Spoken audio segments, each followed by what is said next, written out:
Assalamualaikum, I am Salma and welcome in Education Hub. Today we discuss about how to make a perfect paper or test.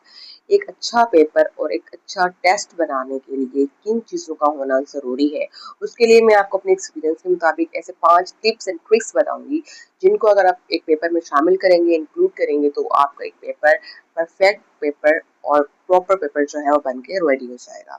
Let's start the video without wasting your time.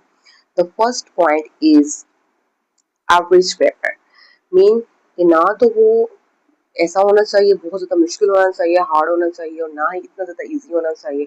उसको एक medium होना चाहिए उस paper को, मतलब उसका जो content हो, जो क्वेश्चन आंसर हो, जो उसमें वेरिएशन हो, वो एक एवरेज बच्चा भी उसको आराम से हल कर सके। उसमें आपने क्या करना है, कंप्लीट सिलेबस को कवर करना है और सब्जेक्टिव और ऑब्जेक्टिव दोनों को ही इंक्लूड करना है। यानी कि सब्जेक्टिव जो होगा आपका, वो अगर आप 60 मार्क्स का कर रही हैं तो 40 का जो है आप ऑब्जेक्टिव लें, और इसी तरह अगर आप 70 का जो है सब्जेक्टिव ले रही हैं तो 30 का ऑब्जेक्टिव लें। यानी कि आपके पास रेशो होना चाहिए। ऑब्जेक्टिव में हमारे पास क्या हो जाएगा, ब्लैंक्स, ट्रू फॉल्स, एमसीक्यूज और मेंस द कॉलम, ये तमाम चीज़ें जो है हमारे पास ऑब्जेक्टिव में आ जाती है। और सब्जेक्टिव में long question answer, short question answer, word sentences और short note. The third one is time management.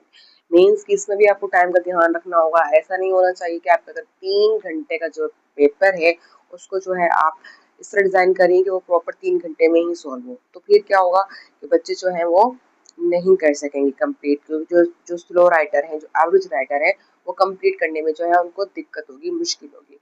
तो आपने इस तरह से बनाना है कि आपका पेपर जो है वो 2.5 घंटे में कंप्लीट हो जाए। ये एक एवरेज है।